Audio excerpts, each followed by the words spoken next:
All right, guys, we are live. It is 4:22 p.m. here on the East Coast. Even in Europe, I think you're at least somewhat decent time. This is the live UFC 294 recap show on Sherdog.com. I am your host. My name is Keith Shillan. Joining me, as always, is the senior editor of Sherdog.com. He, of course, is the great Ben Duffy. Ben, what country are you in? I am in the Republic of Texas. Yeehaw. Best, the world leader in baseball. There you go. All right, shout out to everybody in the chat. We'll try to get to as many questions as that. We just wrapped up UFC 294. It was a huge card. Late replacements coming in. Alex Volkanovski and Kamaru Usman taking on top stars Islam Makhachev and Khazmat Chimaev. We'll get to all that real quick. I want to do some housekeeping. I have a hard out today at a certain time. I think I'm going to be able to make it through most of the show. Hopefully, if we don't get too long-winded, I'll probably be able to do the whole show. But just so if that is the case, Ben will still finish up. Yep. So let's get right into it. We had a mega fight. The two, in my opinion, I know not by the Sherdog rankings, but by my opinion, the two top pound-for-pound fighters in the world, Islam Makhachev defending his title for the second time against Alex Volkanovski. Islam Makhachev is still the champion. The debate over who's top pound-for-pound between them two. Now, there's another debate with another third guy that we'll get to, but between them two, to me, at this point, is over. Islam Makhachev throws a high kick. Very Leon Edwards, Kamaru Usman, just clips him and knocks him out, winning by first round TKO. Ben, is there? You already saw, and I'll pull back the curtain. You know, Sherdog, we obviously do our rankings. We do our pound for pound. I posted already. I'm sure you already seen it, that Islam Makhachev has to be our number one, and I'm gonna argue with everybody until they just give in to me and say, "All right, Keith, shut up." Is there any argument for anybody other than Islam? Not in my mind. And I thought these two still should have been considered the top two pound-for-pound fighters in the sport coming into this. At least on our rankings, we really take into account what fighters have done in the last 2 years for divisional rankings, maybe stretch it out to 3 years for pound-for-pound rankings. And within that period, Makhachev has 3 straight wins over other guys on our pound-for-pound list. It's like, what more could you possibly want? A destruction of Charles Oliveira, a close competitive win over Volkanovski, and now a destruction of Volkanovski. Because that fight was not going great for Volk even before the head kick, which I'm sure we're going to get to. And I want to be very clear, we're not shitting on our own rankings if John Jones end up being number one, because we believe it's the most accurate rankings out there, and the people who are going to argue for John Jones, they have a good argument. And the argument is just John Jones has done it for 12 years now, 15 years now, whatever the argument is. And we are not John Jones hated by any means. I've been on record. I was the Sherdog guy when it comes to John Jones. I'm the guy who was calling this guy an all-time great before anybody. You also believe that John Jones is the greatest fighter of all time. It's just, what have you done for me lately? You know what I mean? The Beatles might be the greatest band at all time, but they haven't put an album out in a long time, I don't know. Taylor Swift right now is the top dog or whatever it is. But we talked about this on the preview show. It's so rare. This would never happen in any other sport. The two best guys. Think about boxing for a second. Think about how long it takes boxing to get the top guys to fight each other. Either it doesn't happen at all, or it takes years and one guy is faded or something like that. Just real quick, the king of that was Floyd Mayweather. He managed to catch Canelo nice and early. He managed to wait out Pacquiao and catch him too late. Yeah. No, I know. Before something, I know in the 80s, Roberto Duran and Sugar Ray and Marvelous Hagler and who's the other guy? Tommy Hearns and all these guys. Mm-hmm. They would be willing to fight, but that's not the case anymore. that's why I was so thrilled to see these guys fight each other. The balls of these guys to fight each other on 10 days notice, whatever it was. That said, incredible performance by Islam Makhachev, obviously. That's, to me, when we recap his career, this would probably be that number one all time of accomplishment. Mm-hmm. And if it's not, then holy shit, this guy's gonna be, like, what else he has coming? Yeah. But I'm a little disappointed. I'm disappointed because I'm a huge shill for Alex Volkanovski. Mm-hmm. But I wanted an all-time war. I wanted, just like the first fight, I wanted a 5-round, slug it out, banger. That's what I was hoping for. Are you one of these guys? Are you happy with the way it finished? Because, obviously it's exciting and violence and all this stuff. Or are you a little like me right now and a little disappointed? It would have been great to have a great fight, but in the absence of that, I'm almost as happy just to have a fight that ended cleanly. A fight that ended without controversy, considering what we're going to have to talk about as we go further down this card. I always love surprises. I love to be surprised in the moment. I love a great fight, but I'm also fine seeing dominance and greatness on display. Like, maybe it's just, hey, let's just enjoy the Islam Makhachev show while we've got it. You went mute. Sorry about that. Yeah, obviously that's true. And there is some levels of dominance that is just, so incredible when it's happening. And he's, not only is he doing it, but he's doing it to other all-time greats. Dude. Good. He trashed one of the best fighters on the planet tonight. Yeah, absolutely. And you got to ask the question, was this, people are going to say, oh, he landed a big high kick against a guy who took the fight on 10 days notice and fill in all the stuff, guy moving up a weight, blah, blah, blah, fill in all the stuff you want. Was this more flukish, or do you do the opposite and go, look what he did to Charles Oliveira. Look what he did the second time against Volkanovski. Maybe this first fight with Volkanovski was flukish. That it was really close, that was flukish. Yeah, it's... The thing is, the Oliveira fight, at least to me, was kind of, that was what I expected from that fight. The Volkanovski fight was also kind of what I expected. I mean, I picked Volkanovski in that fight, and for Makhachev to win narrowly in a great fight, like, I didn't feel as though my analysis was way off. I thought we'd get a great fight, and we did. Here, I don't know, man.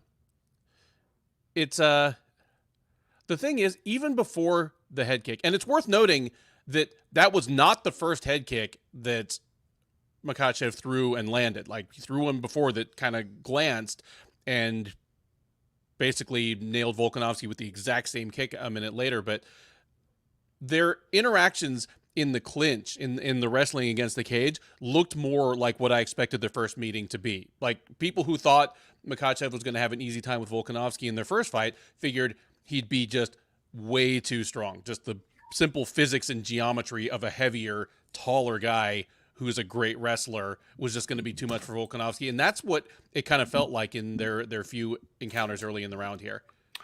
See, I actually didn't think Volk did bad at all in the clinch. I mean, I think he turned the position. I thought he did some damage in there. Not obviously nothing like winning points or anything like that. But I wonder because, again, he didn't have a camp, and I'm going to make the excuses because there's the excuses there, coming in 10 days. He fought much different. He wasn't moving. He wasn't doing the L stepping like he normally does and cutting angles. He was standing right in front. Seemed like he was really, he talked a lot about trying to finish it early. And I thought that was more a little bit of talk, the pre-fight talk. I'm going to knock you out. It's like, what is Volkanovski knock anybody out, really? I mean, you're not going to find a bigger Volk fan in the world than me, but he's not Francis Ngannou out there. So I thought it was a little bit of talk. But then when I started watching how he fight, I go, no, he might be really trying to measure up a shot and land it because he was right in front of him, not moving much, not throwing much. It looked like he was really trying to set up a counter. And I wonder if it was more of, I'm going to try to stuff the takedowns and then work in the little bit of spaces. And because of that, he forgot how good of a striker Islam Makhachev is. And I think we say this on the previous show, he doesn't get enough credit for his striking, and obviously, you know what he did to Charles Oliveira, what he's done tonight. You know, it's sometimes one skill shines so much that we forget. Like, no, this is one of the most well-rounded fighters, maybe the most well-rounded fighter in the UFC. He's got to enter the conversation now. It puts more distance between him and the fighter he is inevitably compared to, Khabib Nurmagomedov. Because, I mean, I already said on the preview, he's already a more technically sound and diverse striker than Khabib ever was, and it's getting better and better. His striking is just improving from fight to fight, and for that to happen while he's still very much in his physical prime, he may never get a better win than this. Just a, you know, again, 3-minute smashing of a pound for pound guy, even if it was on short notice. But he may not be the fully evolved. He may not be the best Islam Makhachev we ever see in the cage. I feel sorry for the next year or two worth of UFC lightweight contenders. I want to know, is there a third guy? Is it, you know, like Makhachev was supposed to replace Khabib. Is there a third guy who's going to replace Makhachev? Like that's what I just got to know, because the run that, you know, I'm talking about at 155, the run that this team is on is absolutely incredible. I mean, other than a very small stint with Charles Oliveira in between, I mean, they've dominated the division for what 5 years now, 6 years now. I mean, it's absolutely incredible. I was thinking about this today, and I kind of always think about what I want to say on the recap show, and I go through some scenarios, guessing what's going to happen, and you know, I root for this to happen, I root for that to happen, because that'd be fun and excited to talk about. And I was thinking about, well, you know, what happens if Volkanovski gets trashed? Because I definitely thought if you know, if and we probably should just start doing this more on the preview show, because you know, the only thing our preview show needs to be is a little bit longer. Yeah. I think a lot of people have complained about that. But ask some questions, like if, you know, rapid fire, you know, one guy trashes the other guy, who is it? And it's easily Makhachev. Like, yeah. You know, more likely. Not saying it couldn't have happened the other way, but more likely. So, you know, it's going over that scenario, and obviously that's what happened today. And I was thinking about it. Then there's always going to be those questions, like, and obviously it's going to be happening like crazy now. Should Volkanovski have taken this chance? Obviously he shouldn't have. But then I thought about it. UFC calls you. Did he really have a choice if he wants to be a 2-division champion? What I mean by that is, think about it. If he didn't take the fight tonight, and this was Batista Gamrot, and we'll just play it off that Makhachev just keeps winning. Makhachev wins, he beats Gamrot. Earliest turnaround, February, maybe March. Yeah. Takes on Charles Oliveira then. Earliest turnaround, International Fight Week in July, maybe at the very best, because Makhachev is usually a 2 fights a year guy. Yeah. I'm being optimistic. Now you're talking about Gaethje fighting him in July. Yeah, that's if you're lucky. If you're not lucky, he's fighting them at Madison Square Garden in November of next year. It could be. Yeah, that's right. And then we'll just go by this speedy. You know, the speed. You know, we got this little block. We got Block Island, which is a really nice tourist attraction here in Rhode Island, which is a couple miles off the coast, very beach, really fun. There's 2 ferries. There's the fast ferry and the slow ferry. This is the fast ferry. You're paying extra money. Everything's going great. The fast ferry. So then he fights Volkanovski. You're talking October, November, December of next year. And now you're Volkanovski. You're a year older. You've had to defend your belt. You kind of had to win at featherweight to get this shot, you know, because, you know, if you've lost at featherweight, it's not as appealing. Now moving up, getting on Mac. If he loses at featherweight, then he probably has to win at least a fight or maybe 2 at lightweight before he gets another shot. That's right. Both you and Islam has to stay healthy through this whole year, and you can hope nobody beats Islam, because if Islam loses, he's going to get a rematch or something like that against, you know, Charles Oliveira, Justin Gaethje, Gamrot, whoever, someone who pulled this upset. So he really was, if he wanted to, the time was now or never. And that's why I do feel, you know, being that it's likely these guys will never fight again. That's why I was a little anticlimactic. It felt to me like McGregor and Aldo, where it was all this buildup, and of course not this case. The buildup was different, as in one was 10 days, one was like 10 months, but still quick. And I would have felt the same way if Volkanovski won. I wanted an all-time. I wanted a 25-minute war. That's what I wanted.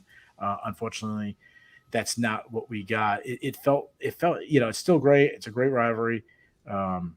It just felt Game of Thrones, last season of Game of Thrones to me, where the buildup was. I was so anticipating this fight, and and I was so excited, and the freaking crippled kid's on the throne instead of Let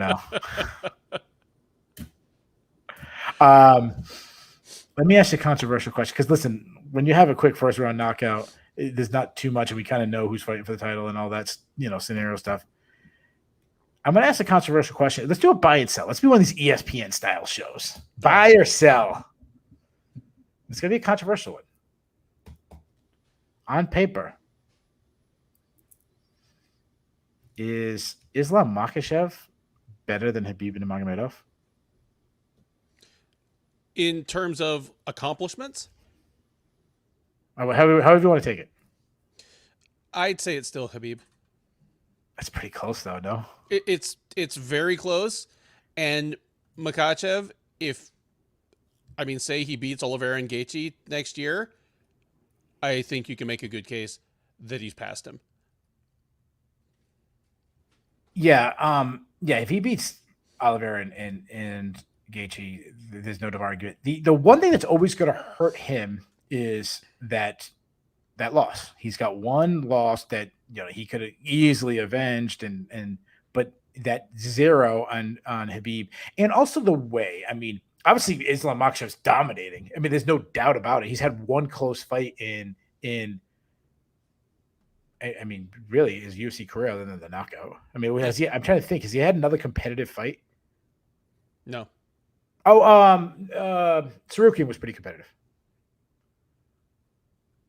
The rounds were individually competitive, but I think he won all three of them. He won all three, but it wasn't like a whitewashing where everything else was a whitewashing.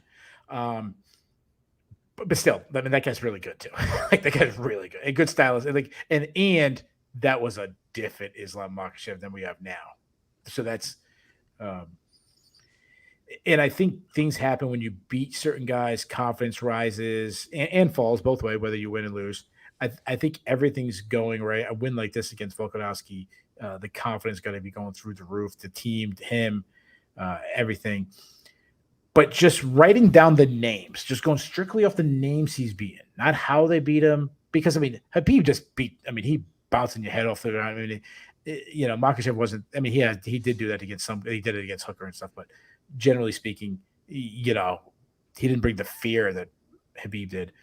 Right. But Volk twice, Oliveira, Hooker, even like a fight like against Bobby Green has aged really well compared to what Khabib did. Obviously Gaethje win was incredible for Poirier, McGregor, but he has Ally Quinter and a couple. It's not as great as we want to imagine it is. Right. And I do think that's a lot of that. One of those ways you hear the old time people even older than us talk about all-time greats, and they talk about like Gale Sayers. Oh, Gale Sayers is the most talented running back I've ever seen, but he didn't have that longevity. I feel that with like Khabib. Khabib could have finished number one all time. He could be in. We never got the plateau and the decline with him. He was getting better and better and more dominant and beating better and better fighters each time out until he just walked away. Like the graph was just going up like that. We never got to see. Yeah, like he's not even the kind of guy that he retired. Like it's not even like Georges St. Pierre, where he retired after a close fight, and if you were a detractor, you could be like, well, I thought he should have lost that fight, and he knew he was going to lose if they had a rematch, and so I don't buy that shit. But I'm just saying you can't even say that kind of thing about Khabib. It's just like his last 7 or 8 fights, he fought at least as good a fighter, if not a better one each time. Beat the shit out of all of them and closed out on like 5 straight wins in a row over championship level, pound for pound level fighters. Yeah, Khabib, if he didn't leave the sport and just go from when he retired, whatever that was, I don't know, 2 years ago, 2.5 years ago, I don't know, it's been a while, longer than I think, but from then, if he just kept defending the belt So say Charles Oliveira, maybe a rematch against Poirier, and then insert what Makhachev has done, but change it to Khabib. But probably arguing as the greatest fighter of all time. Like he might have passed John Jones at that point, or George St. Pierre, or whoever you want to DJ, or whoever you want to put up there. So I am going to sell too. But Khabib has allowed that to happen. He's allowed it to be a conversation. And if someone comes to me and they want to argue, for Islam to have passed Khabib, I'm not mad at you. So, Jade, good comparison. Khabib, like Barry Sanders, walked away in his physical prime, playing as well as he ever had. No decline. That's a good point. Yeah, that's a good point. That's a good one. I was thinking of Jim Brown because, Jim Brown, another one who walked away on top for his own reasons. His health was fine. He was the best in the sport at what he did. Yeah. I'm going to make an argument. All right. Yeah, I'm always want to strike while the iron's hot. It's not often do I, go with the most deserving or something like that. I'm always like, I've seen it from years. Opportunities be wasted. People always expect these champions to go on these huge runs, and then we lay out a year's worth. This guy fights this guy, then this guy, then this guy, then all of a sudden, wait a minute, Adesanya just lost to Sean Strickland. We don't plan it out. So I'm skipping Charles Oliveira. Oh wow! All right. I'll tell you right. I've seen him be the champ. He's not as. Obviously he's great. I love Charles Oliveira. Entertaining, great. Whatever. Like you're not gonna hear me say something bad about him. Mm-mm. But the belt sells. The BMF sells. Justin Gaethje sells. Justin Gaethje's. I was exciting as Charles Oliveira is. Justin Gaethje is even more exciting. He has even bigger fan base. He speaks English. He hasn't fought Makhachev yet. I'm giving it to Gaethje. Like, sorry, Oliveira, he should have been less injury prone. I have to tell you, I'd skip him. I still had Oliveira down as the next person, just partly because otherwise he remains a problem for your division. He already knocked Beneil Dariush off. If you book Gaethje against Makhachev next, Oliveira needs to fight somebody. And he's going to knock off another guy that should have gotten the chance to fight Makhachev. Like, what are you going to do next? Oliveira versus Gamrot? Yeah, the problem is you say the same thing about Gaethje. If you do Oliveira now, because you've pushed everything back because of this, you have the same thing with Gaethje. You have to keep on the sidelines longer, or is he going to fight somebody else? Or, you know what I mean? Like, I feel like it's the same. It's someone's getting fucked. Yeah. I think the picture with Gaethje with the BMF belt and Oliveira slaughtered Gaethje. He did. He did. But MMA fans don't remember that. You know who remembers that? You and me and Jade and Dev and Bob Chimpson and Jay Stamps and Higher Low and Marcel Dahl and all the people who are going to tune in anyways. They're tuning in anyways. Like we throw insert some guy who really doesn't deserve it. We're still tuning in. But my friend Jay, who watches 3 fights a year, might not be tuning in. My friend Brian, who only watches 3 fights a year, he might not be tuning in. You know what I mean? Mm-hmm. And they all love. Who doesn't love Justin Gaethje? Even casual fans love Justin Gaethje. Yeah. So, let's talk about Volkanovski before we match make. It's Topuria, right? Topuria defending the belt at 145, right? I think so. Topuria is the guy who was scheduled to fight next. That one's not until January. They might not even have to push it back that far. They could probably still fight, if not that weekend. They could probably fight in February if Volkanovski wants to. Normally, I like Bob Chimpson a lot, but he is speaking all kinds of sacrilege and other types of poo-poo in the chat right now, calling Volkanovski overrated. I will brook no such foolishness on our show, sir. Volkanovski's underrated. Like, come on. he doesn't have what it takes to beat Islam Makhachev. That's proven at this point. But I'm still going to disagree with that. They fight 10 times. He wins a couple of them. But okay. But I mean, based on the evidence we have, he hasn't beaten him yet, and he's probably not going to get another chance. No, he won't get another chance. Yeah, fair enough. He is dominating the 145-pound division, which may be the best division in the sport, harder than just about anybody else is dominating their division right now, except maybe Makhachev. He's an incredible fighter, dude. Keith and I kind of agreed on the preview. If you want to talk about just who is the most skilled fighters in MMA history, the ones who are the best at everything, have the fewest flaws in their skill set, it's him and Demetrius Johnson, man. Yeah, absolutely.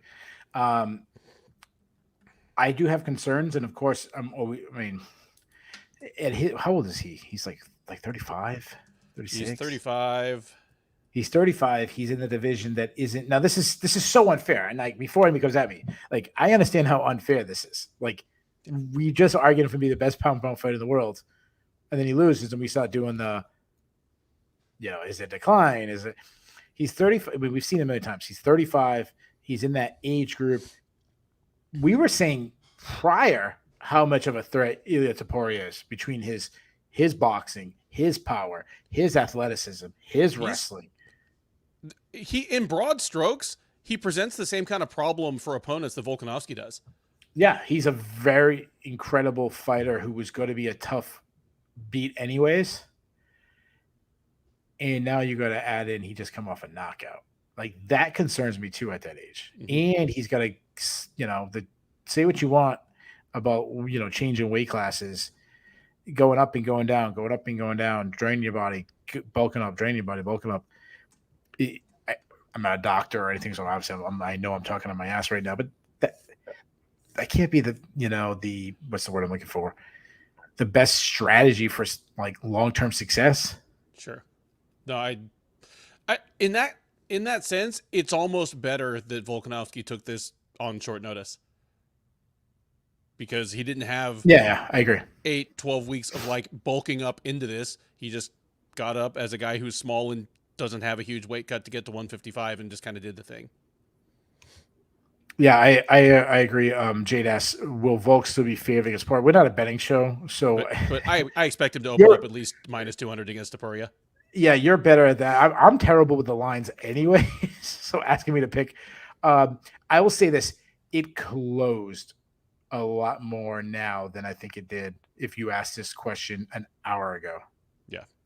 Volkanovski loses another all-time classic against Makhachev. He opens up as a massive favorite against Topuria. Yeah, and you're saying what, -200? No, it cost me. You know me. I'm Mr. The line's too far. Anyways, people were in the recap. I'm sorry, the preview show was kind of making fun of me that I'm always say the line should be closer. I think it's because,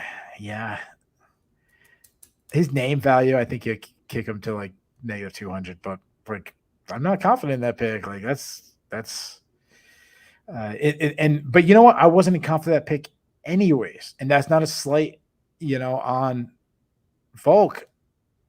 Topuria is fucking good, really good. He's super good. So, and for as great as you and I both think Volkanovski is, and how we kind of will die on the hill that we, thought he was the best pound for pound fighter in the sport, for a good portion of the last year or two.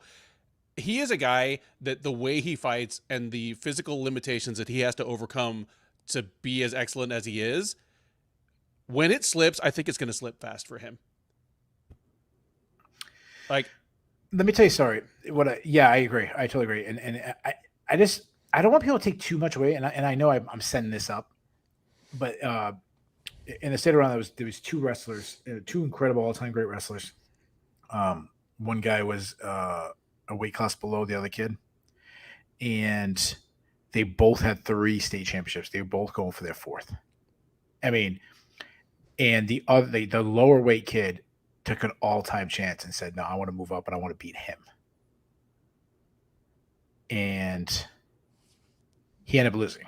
And then people said, oh, yeah, he wasn't that good. This guy was always better than him. I was like, do you have the balls to be that kid to make history and to set, and I can't remember his name. I want to say he was Bishop Hendrick in high school. I apologize. I mean, this is years ago, but that's what Volk was doing. He was trying to make history going against an all-time. If this was a weaker lightweight champion, I feel a lot worse right now. If this was, and I'm not trying to diss it, but like this is Eddie Alvarez run at lightweight or something like that, I feel a lot worse than losing to Islam Makhachev. Yeah. Or if this is even RDA, who's a great fighter, Anthony Pettis, anything else you want to talk about them? I mean, I am concerned. I'm concerned with the knockout and everything. But if anybody, as he always says, better than himself, if anybody can come back and look spectacular, it would be him. But the reason why I'm concerned kind of sets up the next one, because we saw what a high kick changed Kamaru Usman. So the co-main event, Kamaru Usman took on Khazmat Chimaev in a fight that somehow one guy wins. And I feel like I was looking at Twitter and both guys' stock went down. People. It happens, man. Well, sure. And we talked about the first Makhachev Volkanovski fight as a fight where both fighters came out looking good because they answered questions about themselves in the positive. There were no real losers there in terms of stock. Here, I actually feel kind of okay about Usman. He came out and did better than I expected. But Chimaev, I don't want to be too hard on him. The guy is still undefeated. He's just beating better and better fighters along his way. Neither guy put their own stock through the roof. I'll say that. But Usman looked physically viable. Like my concerns about his chin, about his knees, both of those things looked okay. Chimaev, it kind of felt like the Burns fight. He fought someone that finally was able to kind of push him for a whole fight, that showed some resistance, that wasn't just a takedown dummy, that hit him squarely on the feet a few times and hurt him. Like Chimaev was hurt a couple times. Showed decent recoverability. He's still not a perfect fighter. No. But like any decent striking analyst can point out problems with Chimaev's striking game. And again, Usman and Burns have both made him pay on the feet, but nobody's really, really been able to make him pay yet. And until they can, it's hard to really tap the brakes on the hype train. I mean, he's getting better from fight to fight. Yeah. So I don't know how I feel, which is weird because me, I like to live in the moment. I'm really torn on Chimaev's performance, and I'll tell you why. I seen a lot of people, bashing him, and I'm like, dude's undefeated. Just be a former champion and is fighting for the title next. Like, yeah. And I don't know how many fights in the UFC, but pretty fast, Was this his 6th fight in the UFC, something like that? And we talk about what you want about Chimaev's performance, but saying he is actually UFC keeps their word. He fights Sean Strickland next, which I think they will. He's the favorite. Like, he's a betting favorite now. Ooh, Chimaev? Yeah. Oh, yeah. Which is funny because he had a performance that a lot of people didn't really like against Kamaru Usman. Strickland blanks Islam Makhachev 5-0. Israel Adesanya 5-0. Part of that is that I think some people may not have fully bought in on Strickland yet. I'm one of them. Yeah, I'm kind of one of them too, and it makes me feel bad because he's coming off the best performance of his career, and everyone, myself included, is more keen to like blame it on Adesanya having a bad night. But no, I think when Chimaev and Strickland fight, Chimaev is going to be a massive favorite. Yeah, well, yeah. Let's pause. Let's actually talk about the fight. We'll get to that a little bit because I do have a question about that. So I'll tell you what I liked about Chimaev. I mean, obviously his wrestling. His wrestling's really good, but it's tricky in the sense where he's explosive. He has fast entries. He can cut corners. but it's more of his physical tools. He uses his long arms so well. Like the perfect example of that is the first takedown attempt at Kamaru Usman. Usman sprawled out on him. Mm-hmm. And all he did was reshoot, and I think Usman got tricked by how long his arm was. I think Usman thought he was out of reach, and next minute Chimaev was on his leg and was taking him down. I was impressed with his control. Like he held down Kamaru Usman, took his back, controlled him for the entire first round. I know some people gave a 10-8 round in that, and to me, to do that to Kamaru Usman, no matter what. Now, I am concerned about Kamaru Usman. I do believe he was like an A+ pound for pound king, kind of, one of the guys at the pound for pound discussion, I don't know, a year and a half ago. Yeah.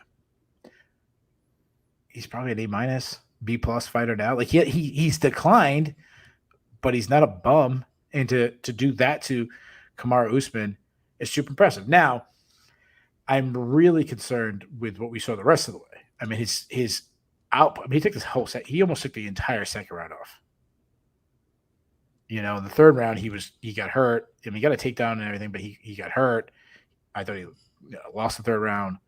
I thought he was losing. It wasn't much going on in the second round, but I thought he was losing until he got a takedown. So I am concerned, but I've seen guys be very successful and just take rounds off. We'll get to Mokaev later. They take rounds off, concerted serve energy, and it's really kind of shows intelligent. And I like the intelligence she showed in the second round, where it's like, oh, it's really close, but because Usman wasn't putting the pressure himself, it was like a 3-0 quarter going on in a football game, and then he hit a Hail Mary and got a touchdown to win that quarter. And I know that's not how football is scored before anybody comes at me, but you get the reference. Yes. So I like the intelligence I saw from Chimaev. So where are you feeling? Do you like his performance? Dislike? How you feeling? I like it. He was thrust into a kind of no-win situation. Again, when a fighter takes a fight on short notice, it tends to be a lower risk scenario for the fighter who's stepping up, higher risk, lower reward for the one who's just waiting for a new opponent. So, yeah, Chimaev, it would have been great if he had just folded Usman into origami and punted him out of the octagon. But short of that, it's just, you're undefeated, and this is explicitly a title eliminator. Survive and advance, dude, because if they've told you it's a title eliminator, this is a wrestling tournament. Just, you're in your semifinal. Get past this man who is incredibly dangerous. Yeah, I'm fine with it. And yeah, like Chimaev, he wasn't going to be able to do the John Phillips, Gerald Mearshart crap to people as he went further up the rankings. These are all of a sudden live bodies in front of him that are used to winning and have elite tools of some kind or another. And he's still beating them all. And while it wasn't the destruction that you and I both kind of seem to think it would be, I said, I think we're probably going to see things happen to Kamaru Usman in this fight that we've never seen happen to him before in his MMA career. We saw a little bit of that. I mean, he got taken down twice. He had been taken down once in his first 15 UFC fights. He almost got crucifixed at the end of the second round. Yeah, and they were takedowns with ease. Yeah. This wasn't the Leon Edwards kind of surprise takedown that led to some ground time. It wasn't the Colby Covington wrestling practice takedown where, the booth was arguing over whether it should count or not. This was Chimaev just kind of, like you said, just reshooting off a good sprawl and taking down Usman and making it look pretty easy both times. Yeah, and I know there's always going to be questions about Usman getting the full camp and everything. I wonder about him because the second round he was winning, but he did more like fake snatch singles than throw combinations. He didn't throw a single combination the whole second round. He threw a jab, inside kick. Like he seemed like he was taking that whole round off too, but he was kind of cruising. I was hoping he was going to win that round. Unfortunately for him, Chimaev exploded at the very end.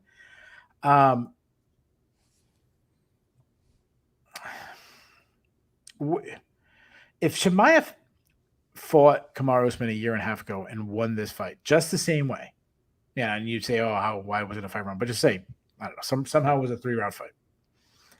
The narrative would be so different right now. about Chimaev. Even in a, not the most dominant performance, not the most exciting performance. If you graded just this fight alone, you'd probably give it like a, I don't know, C- or something. Like, it wasn't a spectacular fight. But the narrative would be so different. It'd be like, oh my gosh, he's a killer. He just look what he did to Kamaru Usman. He's pound for pound great.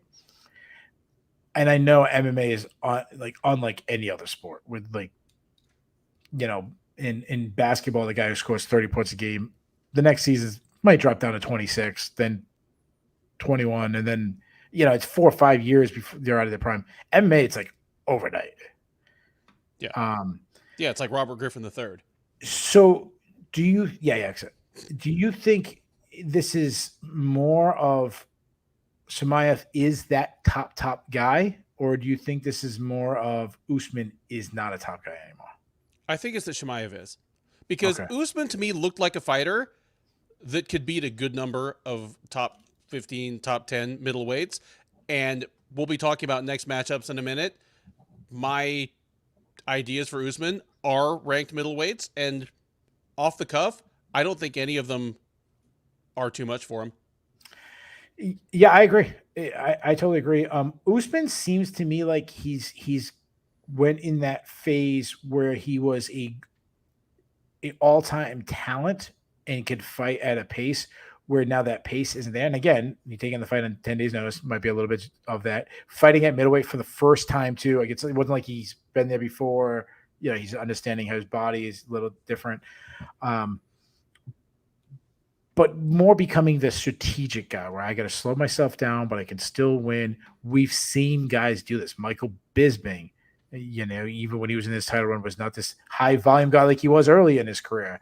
Tyron Woodley, even his run, he was getting accused of slowed down the pace. George St. Pierre got called that at times. I kind of feel like that is where we are with Usman. But if Jose Aldo. Oh, Jose Aldo, that's a perfect example. Yeah. Even his prime, Chimaev,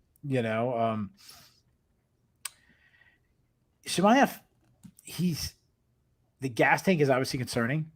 I want to remind guys, people say, he's not a 5-round fight. This was a 3-round fight. I always want to remind guys that you fight differently in a 5-round fight than you do a 3-round fight.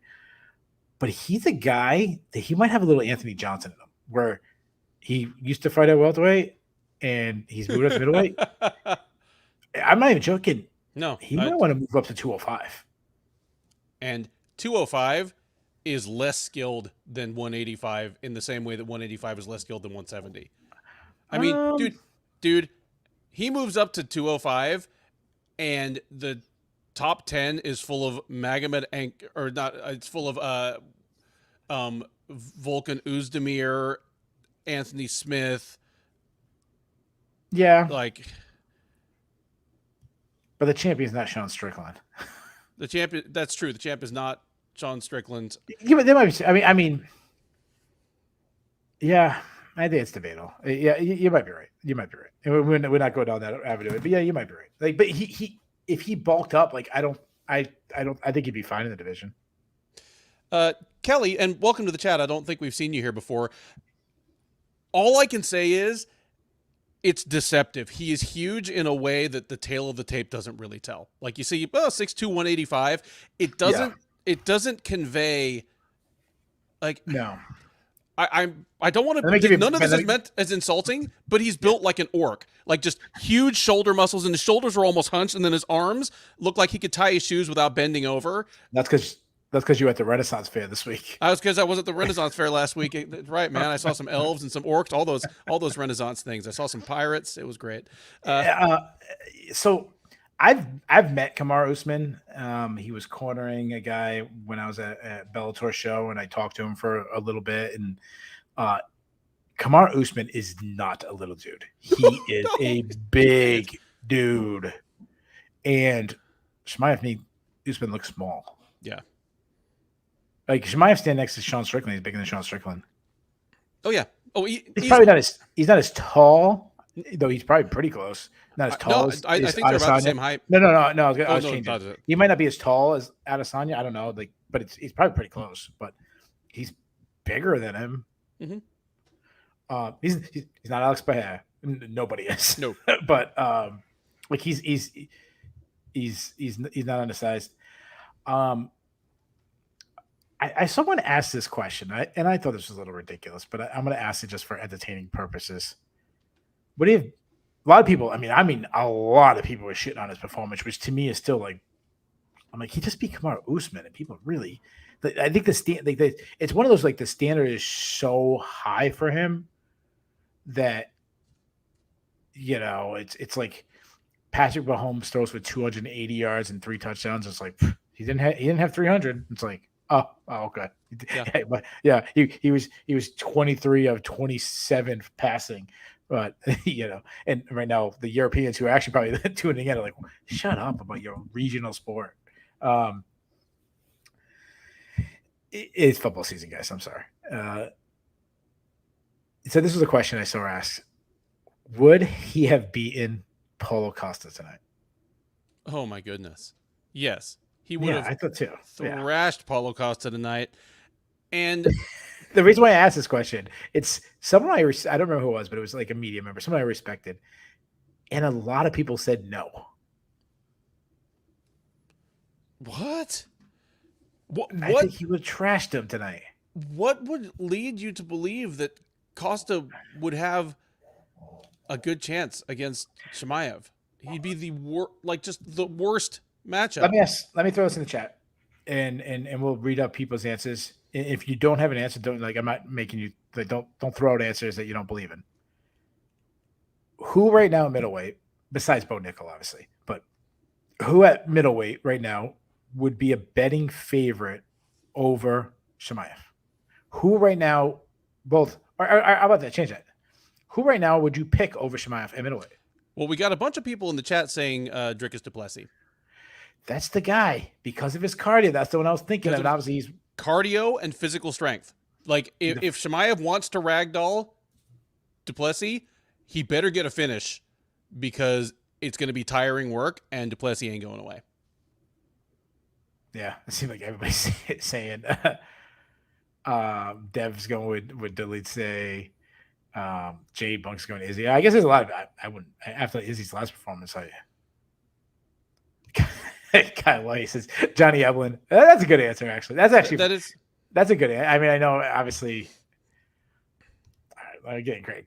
Couple of, you know, actually, I'm a couple of guys. I don't hate I wasn't. Dude, I didn't hand Kopylov a Kalashnikov, and I still think it's pretty even. Like, come on. Yeah. Well, the only reason why I laughed at the Kopylov answer was not that you know, someone would pick him over. It was more I didn't expect us to go that far down in the rankings, so that was more of a you know. All right, so I guess that answer backfired because Bobby Shea's naming the entire division right now. Jade's getting crazy. He's like, shut up! You're not picking Paul Craig to beat him. Stop it. Oh, Jay stands. All right, now we're joking. All right, stop it. I love you guys, but stop it. Bring back Deron Wynn. The only thing that can keep him off of Chimaev is like the scale. Kelly throwing out fluff. All right, now they just went to like a fight finder and just. We love Fluffy Hernandez. He's one of our guys, but come on now. Yeah. Anyway, any second now, Chicken Palm Dave Stewart's going to come in and put Ed Herman. Yeah. So, so you mentioned Sean Strickland. If you're a Sean Strickland guy, what do you think the betting line? Somehow, Sean Strickland took this fight. They supposedly it was offered to him. I don't know how true that is. If Sean Strickland took this fight tonight, what would have been the betting line heading into this morning? Almost exactly the same. Chimaev like minus 250 or something. Yeah, I agree. What do you think the betting line would be now? And I'll put that in the chat too. Write down, like, put two answers, like, you know, negative whatever, and then put in /, and that'd be what it would be now, today, right now. And I'm sure we can go Bovada, one of these betting sites, and they probably have it out there already. But honestly, probably about the same, because if he fought him tonight, it would have been the perception that Chimaev is the superior fighter plus the whole short notice thing. If they fight on a full camp 4 or 5 months from now, I think it's Chimaev again, you know, in the high minus 200s, probably. I think it's close a lot. I think close a lot because of the the gassing. Like Strickland, I mean, he didn't gas. I want to be clear.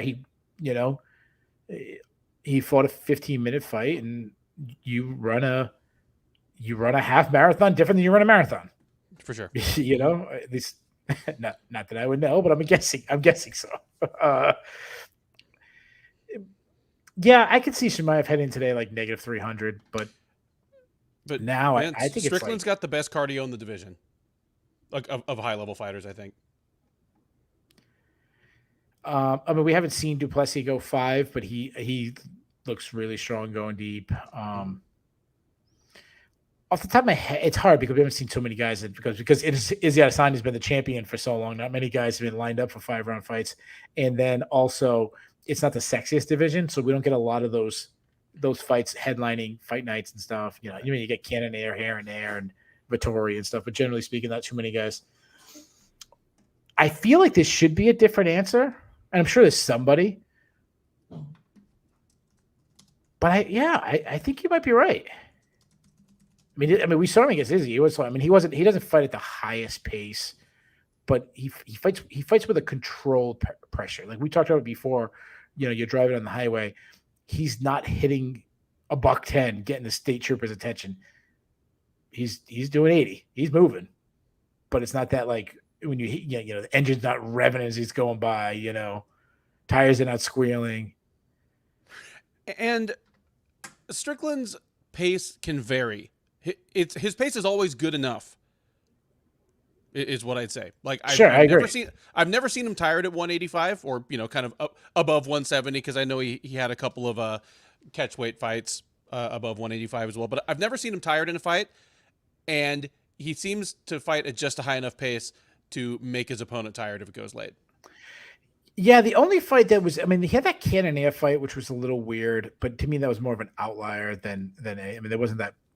Both guys did a lot of not doing much, but generally speaking, I would be pretty confident in his ability to go hard. But in fairness, he has been wrestled a lot. He's been in stand-up striking battles.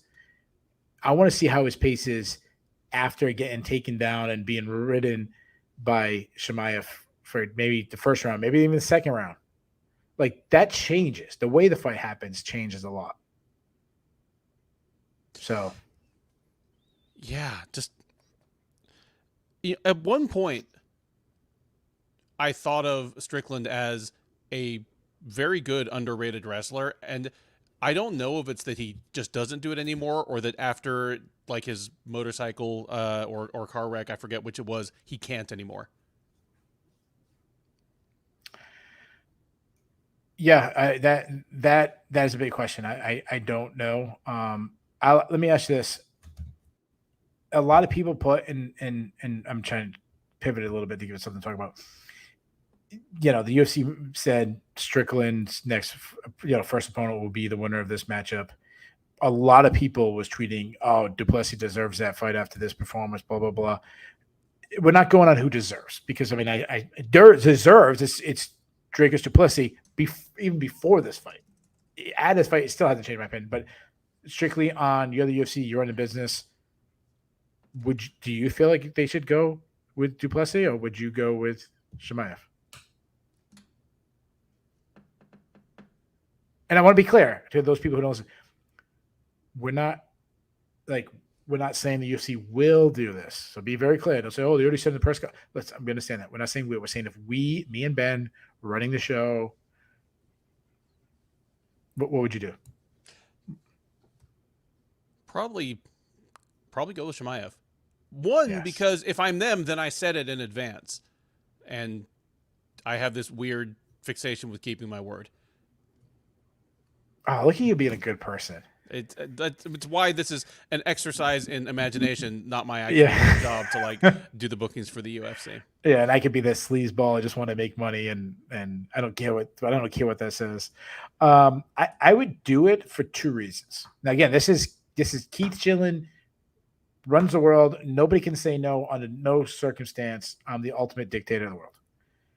I would do Strickland versus Chimaev. Chimaev, when he talks, even at he was so subtle this week. He's a little different than the press conference, but like that media day, just like very short answers and everything.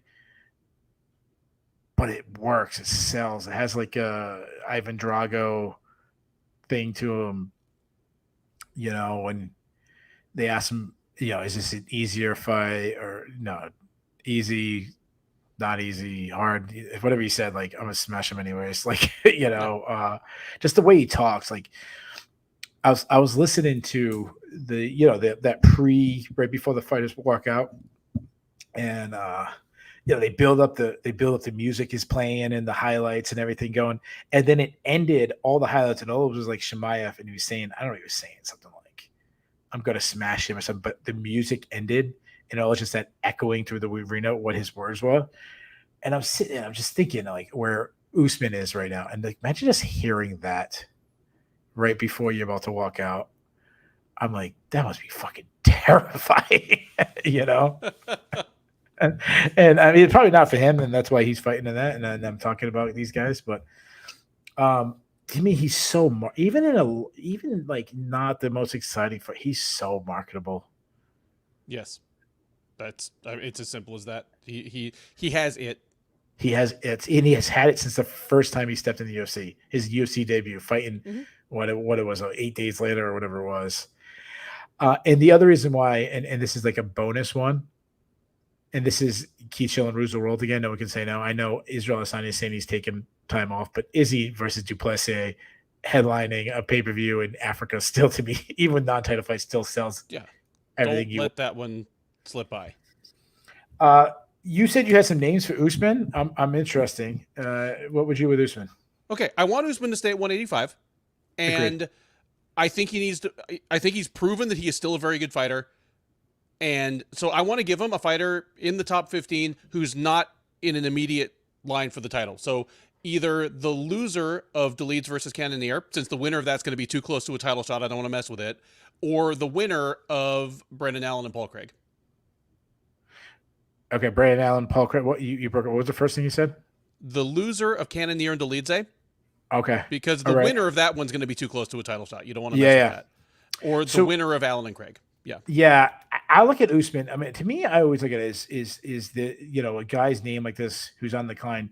You can either give him the next guy you want to really get over, or you get him in that like wacky fight where two guys are a name and they just sell with their personalities. So like, to me, Cannonier is not, I mean, I guess Vittori's personality, but still, like Vittori, Cannonier, Jack Hermanson, like those guys, to me, they don't fit in either box.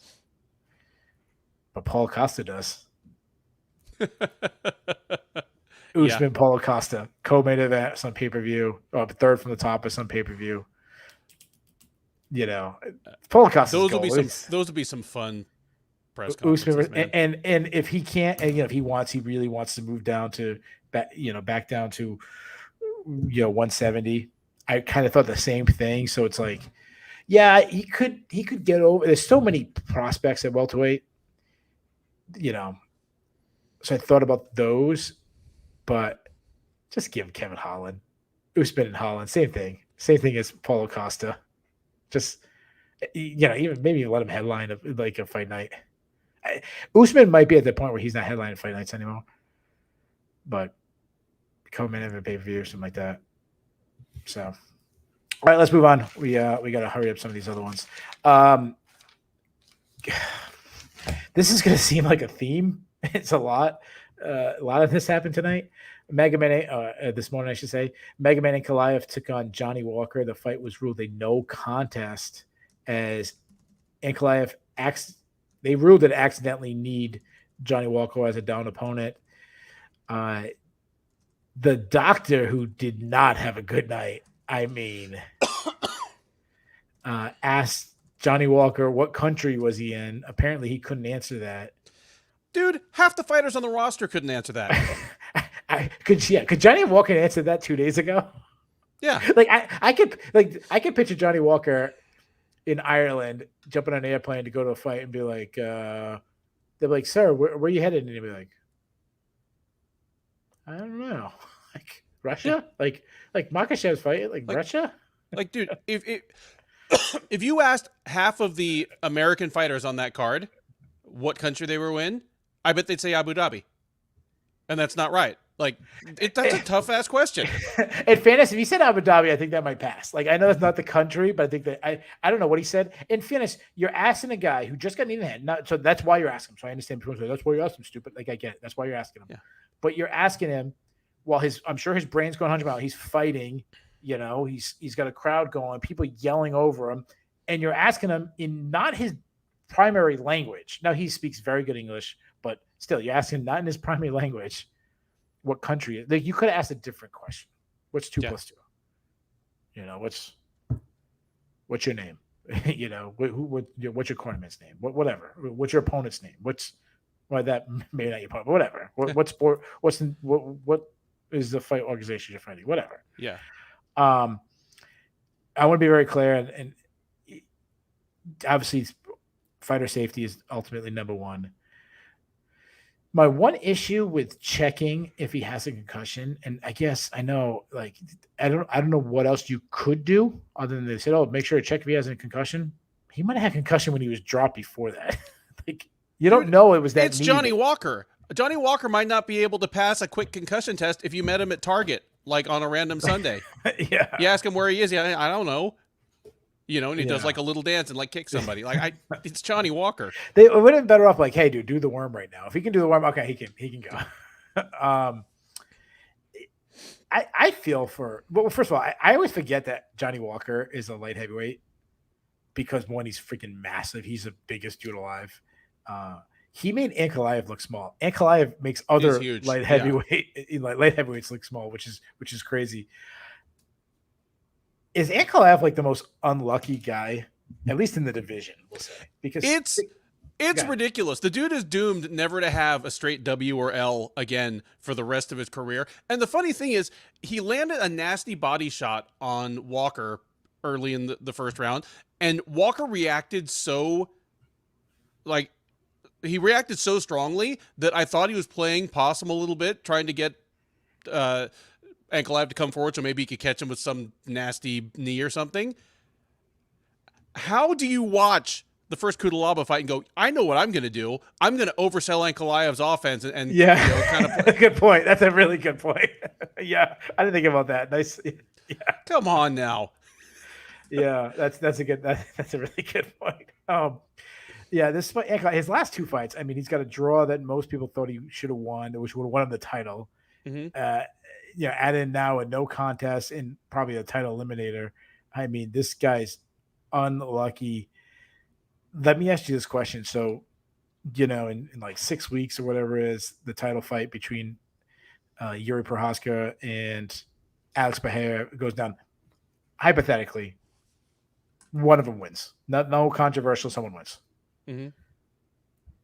With Jamal Hill being injured, Jan Blachowicz coming off a loss, Alexander Rakic coming off a loss and an injury. Glovin Teixeira is retired.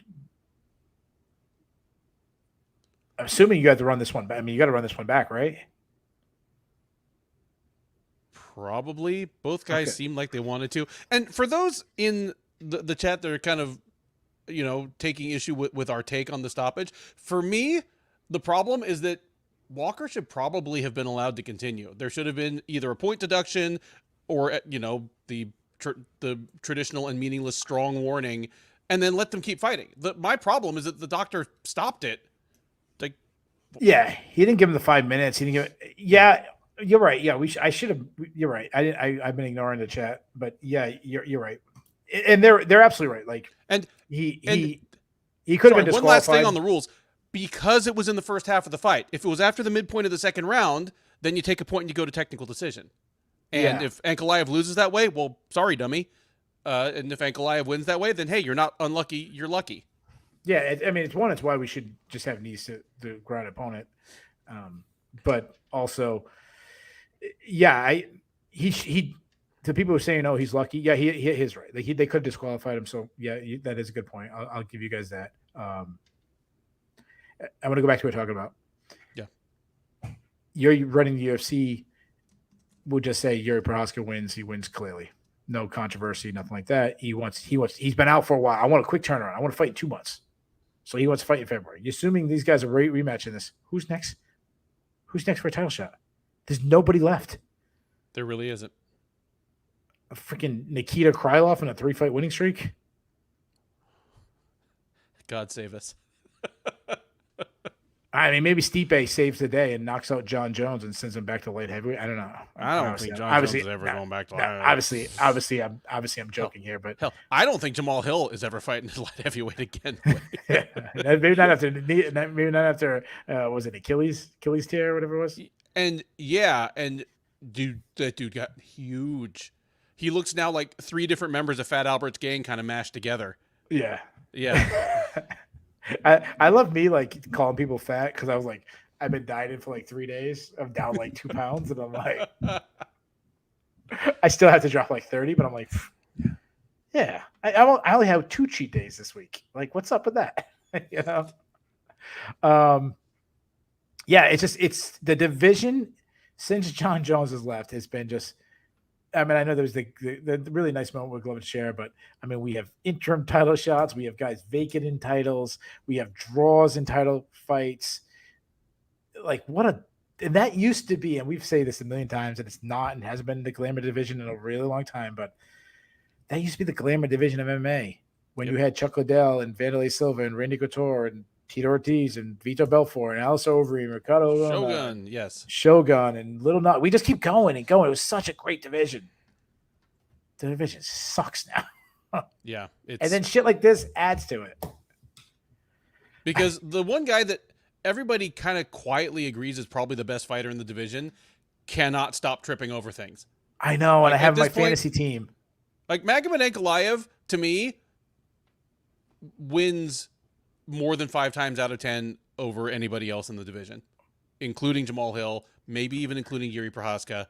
Like, he's probably the best fighter in the division, but I swear there's something in him. Like, the guy would cross the street to step in dog shit. Like, just trouble seems to find him.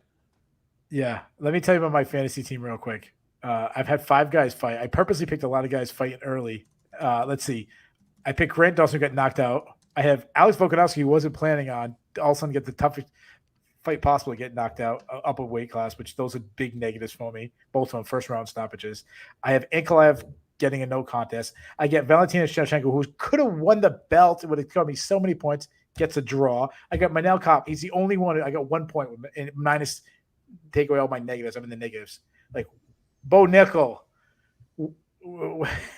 Don't get mad at me, Star Wars fans, but Bo Nickel, you're our only hope. I don't know, what was the line they said? Help me, Bo Nickel. Help me, Bo Nickel. Help me, Bo Nickel. You're our only hope. Yep.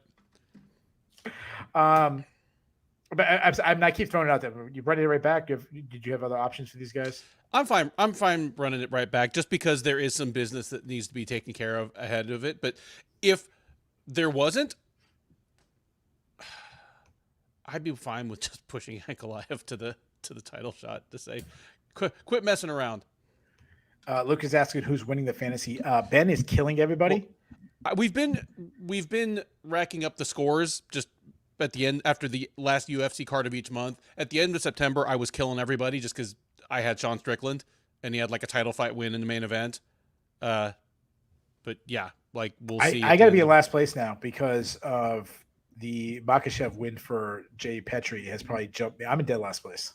He did have the Israel Adesanya arrest, and Israel Adesanya is now stepping away, so he's not going to get back any points.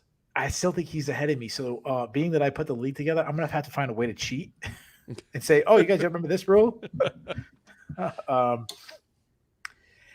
one solution, now say Johnny Walker really wasn't hurt, so they can fight quickly. And I understand that fight cards get filled up, but like put him on that fight card with Pereira and Prohaska. So then you can kind of sell, hey, number one contender matchup and title fight the same night. Plus, in case something happens between those two guys, you can push someone into the main event. Works for me, man. Like, yeah. I mean, what is that when it's just 4 weeks away? Assuming that they can both make weight again and not be too compromised, I like that. And that's saying a lot for two really big dudes. That card is already bananas. Yeah, I think it's December, so they might have a little bit more time. Well, no, because Prohaska and Pereira are fighting on the Jones versus Miocic card on November 11th. Oh, they're fighting that one. Oh, what the hell am I talking about? I'm sorry. I thought it was in the next pay-per-view. I mean, the next pay-per-view is December 16th. That's more like it. And that could use another big fight, honestly. Like Edwards versus Covington, okay. Pantoja versus Royval, great. Yeah, then throw it on that. Throw it on that. Yeah, throw it in December. All of a sudden, that is a hell of a main card. Yeah, throw that. Those 3 fights plus Randy Brown versus Muslim Salikov and Shavkat Rakhmonov versus Stephen Thompson. Hell yeah. Yeah, throw it on that instead. Man, can we just preview that card right now? Yeah. This next fight would be obviously a lot quicker. It's Warley Alves became the newest test for Ikram Aliskerov. Aliskerov, like flawless victory, wins by first round TKO. I mean, the dude looks so good. Power, accurate, athleticism. I mean, flying knee at the end. Well-rounded, and the right division. Oh, yeah. I mean, yeah, he got knocked out, but he was stopping takedowns from Chimaev early in their fight. This is what I want to warn guys, though. You know, depending on who, everyone's saying Aliskerov, oh my God, killer, incredible. Other people saying, wow, Chimaev looked terrible. Chimaev knocked this guy out in the first round of their fight. So just like remember things, guys. I mean, are you a believer? I mean, I'm a believer. I'm all in on this guy. You with me? I'm definitely a believer in him. He still hasn't faced that opponent yet. Honestly, Nasruddin Imavov would have been it. And if they can remake that, I think that should be the next fight for Aliskerov, because whoever wins that puts himself forward in a serious way in the title picture in that division. Yeah, to me, I think I agree with you. I think that's definitely the right matchup. It was going to be a fun matchup. I think when you make it and where you make it matters. So if I want to sell him or Imavov, I want on like a main card of pay-per-view. Don't put on a fight night, you know, fourth from the top kind of thing. I mean, unless it's a fight night in France and you're trying to put Imavov over or something. But no, other than that, I agree. Like, yeah, I mean, if you want to do that, do the main event. Do the main event. Yeah, perfect. Just don't make it be a surprise when one of these guys is suddenly your next middleweight title challenger. Obviously, for time's sake, we'll, you know, not too much to talk about. It's just the same with this one. Sherdog Nurmagomedov took on Gafarov. Gafarov walked right. I mean, he went for, you know, got caught, went in for a shot, walked right into that Nurmagomedov guillotine. Not much to say. I mean, that thing was quick. I mean, his grip strength must be crazy because he was tapping fast. Yeah, he's won 5 out of 6. So, I mean, it's a crazy tough division. It's one of those ones where you can win 5 out of 6 and no one's really that talking about you. But, I mean, what would you do with Nurmagomedov moving forward? Man, Nurmagomedov looks great.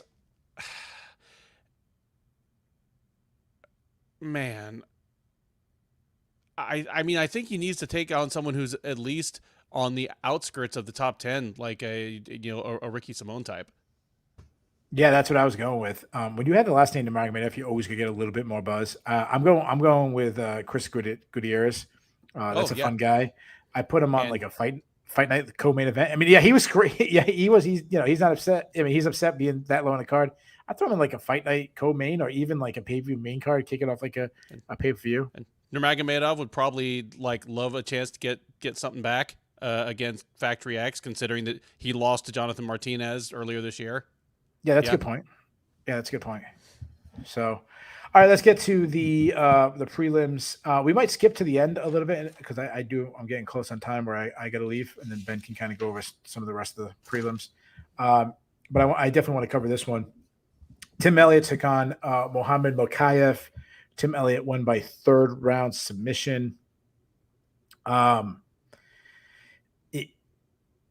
Okay, I don't know where I want to start because I want to talk about the good and the bad of this fight. We're going to talk about the good or the bad?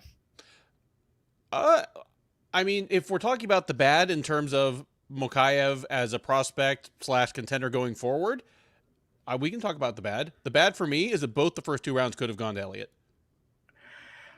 Yeah, this is what I'll say about that. So I'm not looking at that as a negative at all, Mokaev, and I'll tell you why. One, he's super young. We were both saying like the betting line's way off. that Tim Elliott's a tough out. He could be the guy to ruin. I told people put him into DraftKings, save some money, stuff like that.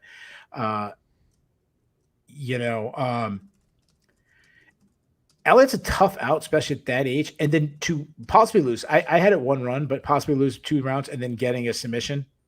To me, that's really good. Like, Mokaev fights in spurts.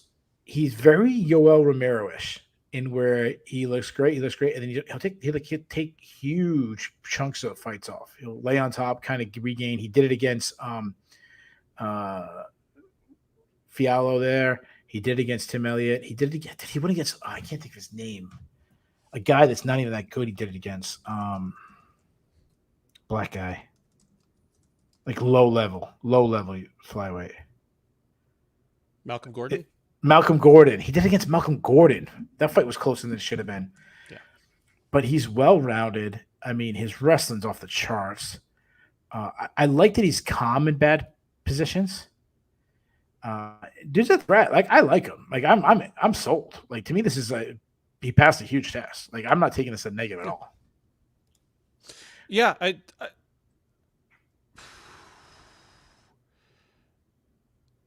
it's good. I think of it as good in that Mokaev is proving that his style, his approach that you just described, is working even as he makes his way up the ranks and starts taking on top 15, top 10 quality opponents, because it would be very possible for someone with the overwhelming athleticism and offensive skill set of Mokaev to come up just overwhelming everybody in his low-level fights and then just not really know what to do when he runs into people who won't just go away. And that's kind of what I said after his fight against Jafel Filio, where I'm like, it's good that he gutted out the win, but if, Filio did that to him, Pantoja would just have Mokaev's leg at home on his mantelpiece the next day. But no, like, winning against Elliott in a fight where, again, he ran into adversity. Apparently 2 of the judges scored the first 2 rounds for Elliott. I thought Elliott definitely could have won the first 2 rounds. No, I mean, it's a good look for Mokaev. Yeah, I love that he hit a peek out, peek out, scoop, high crotch, slam. Yeah, what a sequence. I want to throw a shout out to Daniel Cormier. He was going crazy for the peek out. Let me tell you something, Daniel Cormier. You like that peek out. You got to see my son and his training partner Ralph. That's their go-to, both of them. That's their go-to moves. So you ain't see nothing till you see those 2 guys, 8 years old, killing it. Also reminds me of, shout out to all my boys in Mayo Quanchi, who's at the Super 32 high school wrestling tournament right now, which is the best wrestling tournament in the country. Hopefully those guys are doing well. I'm sure we got a couple guys that could do some good damage there. I'll tell you what the bad was. The bad, and this is where it gets me if I'm a Tim Elliott fan. In the second round, Tim Elliott has that front headlock and he's landing some knees, and Mokaev's doing the hand game. The knee that he landed was clean, and that's why they put him back into position. But here's my issue. They put him back in position. It gave Mokaev a couple seconds to respond, kind of get in the right position. Shortly after, he hits the peek out. If he's not put in that position and he's eating knees consistent, that might be the end of the fight. Yeah. Now I'm not saying Tim Elliott gets screwed. I'm just saying like changes the whole. That's a dominant position that you kind of put him back in, but it's never the same. No, because now it's like, okay, I'm here, ready, set, go. Instead of in the flow, he's already kneeing me in the head. Yeah, that's right. Yeah, the one that just rocked me and drops my hands. The next one follow up, hits. He was playing the game. This one it worked. Mokaev called for Kai Kara-France, but then he kind of said, anybody. He also threw out Bazzi out there, Cop. I saw some guys throwing other people in the chat. What would you do with him? I actually like the Kai Kara-France one because Kara-France is coming off a couple losses. So Agreed. For me, Kai Kara-France was right there in the title picture.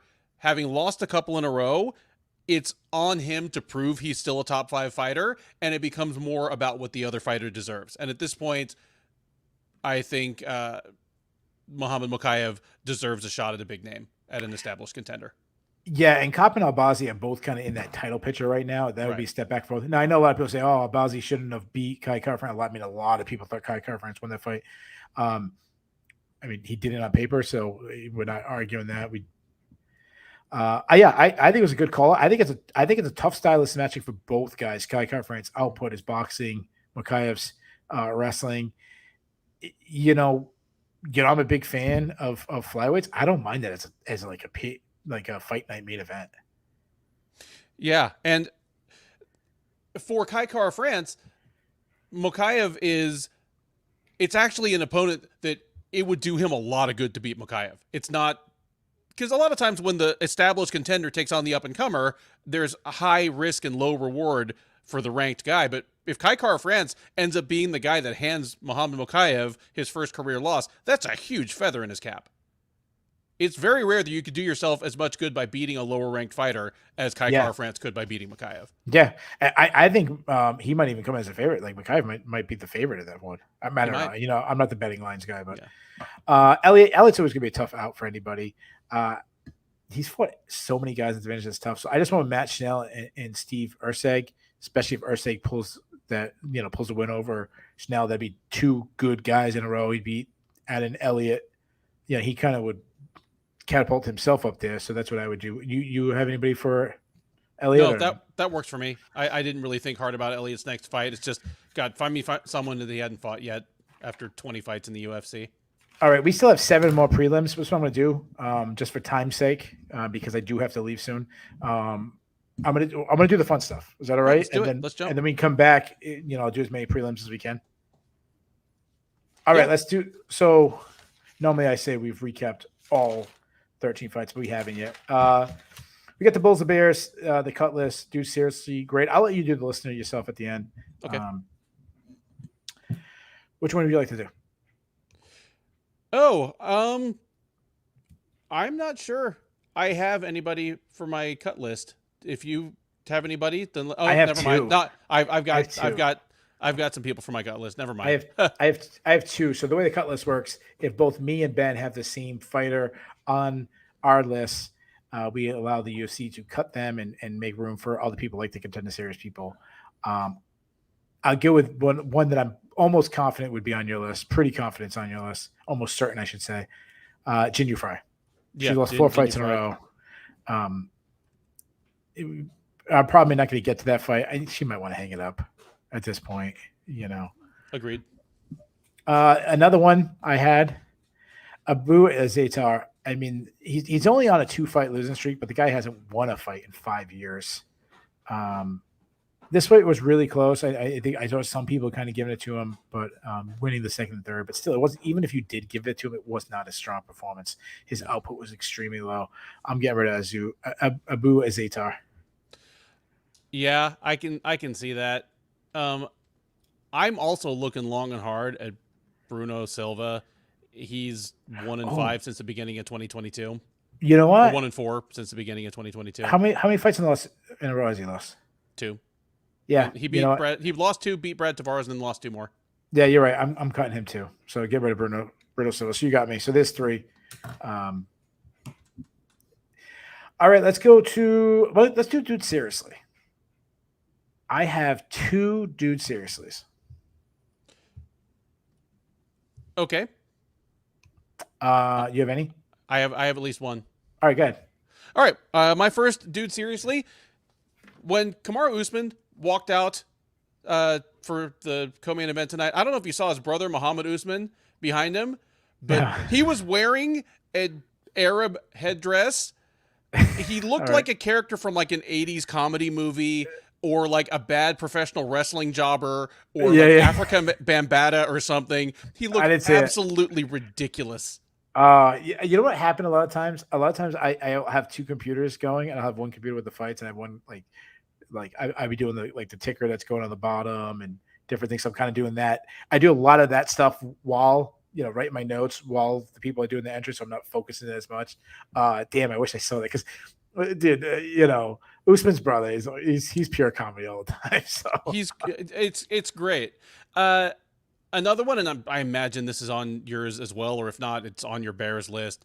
The cage side doctor who all of a sudden became an expert in things other than medicine. All of a sudden, he's like a film analyst for instant replay, like telling Victor Henry that he's lying about getting hit in the cup. And Victor. He's like, that was all dick and balls. Oh my God. I hope we get to that later.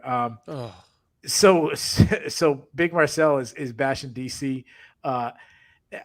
I actually believe DC that he knew it was, he was talking about the hair pulling that he didn't know. Then he said it was a joke, and DC's always joking like that. So I actually do believe he hasn't.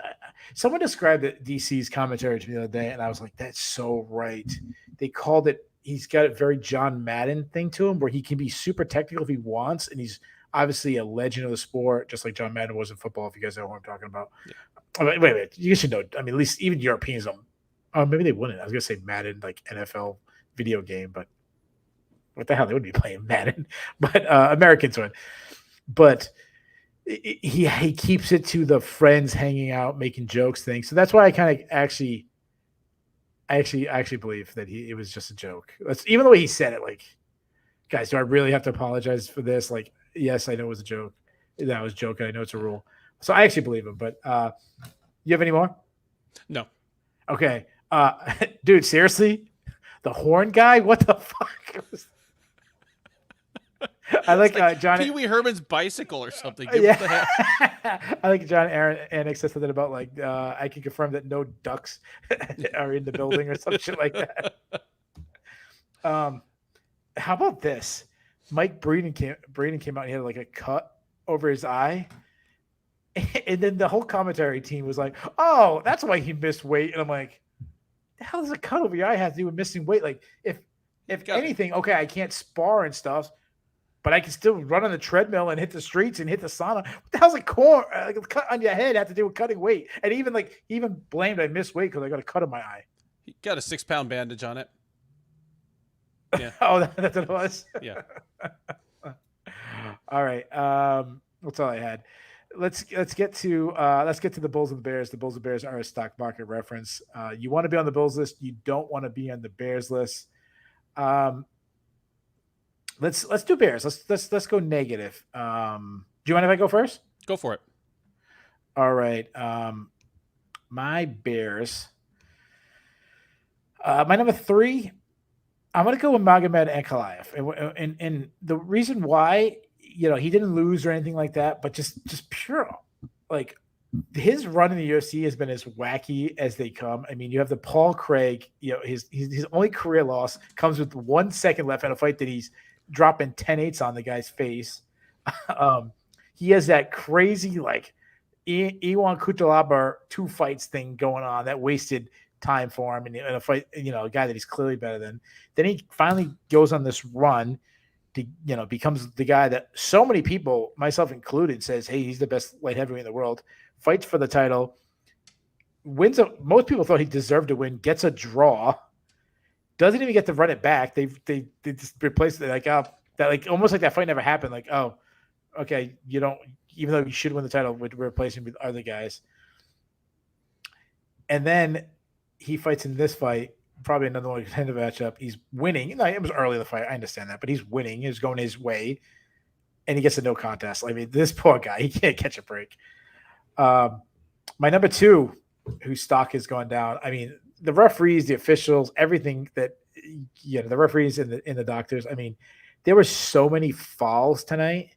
Oh. I mean, we had knees to the head of a ground opponent. We had groin strikes. We had fence grabs. We had a ton of glove grabs. We even had hair pulling going on, and not a single point was deducted. Then, as you mentioned, we have a doctor coming in. The guy eventually has to go to the hospital. They said they had to do they had to check out check his balls out and make sure there was like no internal damage on his testicles. And he was throwing up in the back. He had to be carried out of the cage by Josh Barnett, and the referee says, nah, you can keep fighting. Like, you're okay. Didn't even hit you in this. And then, like, an hour later, he tells Johnny Walker, like, no, you're too damaged. I will say this: Johnny Walker and Ankalaev, like, trying to fight each other, even though they said the fight was over. No, we're gonna finish the fight no matter this. Even like, we're gonna finish the fight. Like, it was that was more entertaining than the second round between Usman and Chimaev. I'll tell you that. Yep. and my number 1 bear. I hate to do this because I love this guy, but it's got to be Alex Volkanovski, and in the sense that, his last 3 fights, he's lost 2 of them. That is so rare for a guy who's on a run. And you know what? I'm going to put Usman in that one category too, being that this is a guy who's on a 3-fight losing streak now for a guy that one time it looked like he was never going to lose. So kind of, I should put him together as like the guys taking the short notice, taking the chances. I'm going to put those two guys together. Do you have anybody else? Yeah, just two that I'll add. Gotta throw in there the late replacement opponents. Like, statistically they lose more often than they win, but when you're looking across the board at Kamaru Usman, Alexander Volkanovski, God, who was the other late notice person? I can't remember, but Volkanovski and Usman had not great nights at the office. And my number one, Nigeria. Kamaru Usman had a bad night. Last week, Sadiq Yusuf had a bad night, and just a few weeks before that, Israel Adesanya lost his title in two of those cases, surprisingly non-competitive. But yeah, not a great night for the Nigerian diaspora in MMA. Yeah, no, that was not that long ago. They were the country, but not right now. Let's go with the UFC Africa is the bear every single week. Yeah. Let's go over to the Bulls. Obviously, this is the list you want to be on. These are people whose stock went up. Give me your list. Stock up for Russians who can't wrestle.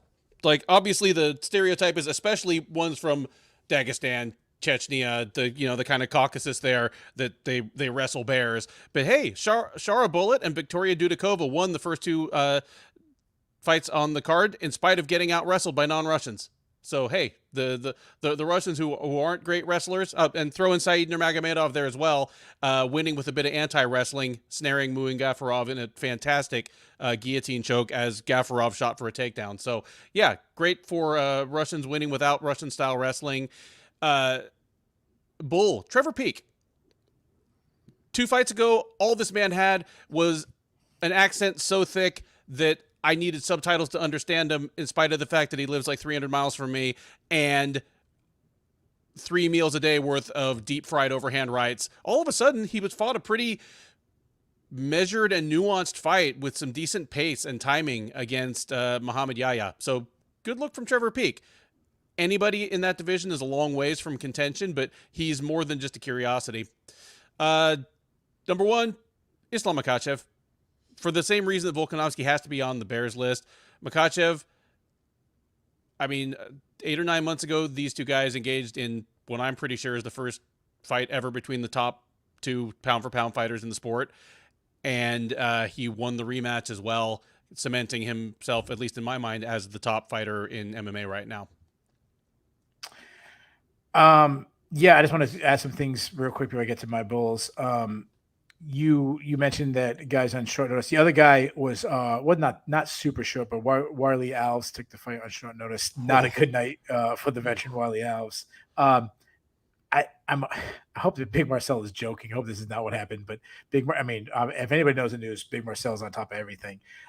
Big Marcel says apparently the doctor asked Johnny Walker where he was, and Johnny said in the desert. Nope. And then the doctor waited. Is that true? Yep. He said, "I'm in the desert. I'm fighting in the desert." What the fuck? He was in the desert. He was. He wasn't physically in the desert, but like the. That's what the fuck. Like, I think that's okay. Like, yeah, okay. Jade Bunk is going after me for saying the Peak looked good. I still stick by this. If Aqua Teen Hunger Force had a character that was a can of dip, it would be Trevor Peak. There, that's all. In fairness, he throws punches like when I spar my son, and he just starts hitting me. Like they don't know how to jab it; they just have to load up on every single punch. I'll go with for my Bulls. I'll go with Muhammad Mokaev. He's super young. He's a contender. He's getting a finish over Tim Elliott. Even he's an older Tim Elliott. That's still a really good. To finish Tim Elliott, that's really good accomplishment. My number 2. Akrim Aliskerov. I mean, he's now 2-0 in the UFC, 2 first-round KOs, but not just that he has 2 first-round KOs, it's who he did it to. I mean, Phil Halls and Warley Alves, like those are not the guys you fight in your first 2 UFC fights. You usually face guys way lower than that. To start both those guys in the first round, I mean, we're talking about him maybe fighting in the main event, pay-per-view main event next. I'm sorry, not pay-per-view, fight night main event. The sky's the rocket. And obviously Islam Makhachev should be number one. So I'm going to add Makhachev. I'm going to add Chimaev, but I'm going to add him for a different reason. And I want to make this clear. And I think Ben would agree with me, and I think everyone in the chat would agree with me. Obviously, the world is so like screwed up right now. Mm-hmm. For Makhachev and Chimaev, two obviously extremely devout Muslims, to address what's going on in the Middle East, but clearly not take. I mean, didn't publicly take a side. If they take a side, that's different. But to call for peace that's going on. Now, listen, I know that this stupid show ain't going to bring peace to an area that's been fighting for 1,000 years. I know nothing Ben will say in the chat. But it's just nice that they knew the bigness of them and they call for peace for all people. I think that was. I mean, I know that their platform is not in that area. It's going to do anything, but I just thought that was still nice. Both Makhachev, Chimaev, and I'm sure other guys in the post fight did the same thing. So. Good of those guys, so they go up on my list. How about this? What was your grade for the card? Gonna give it a C+. Wow. Yeah, I mean, the prelims were a bit of a drag. A couple of fights were actively ruined by officiating, judging, doctor, and that always leaves a bad taste in my mouth. That hurts cards really bad for me.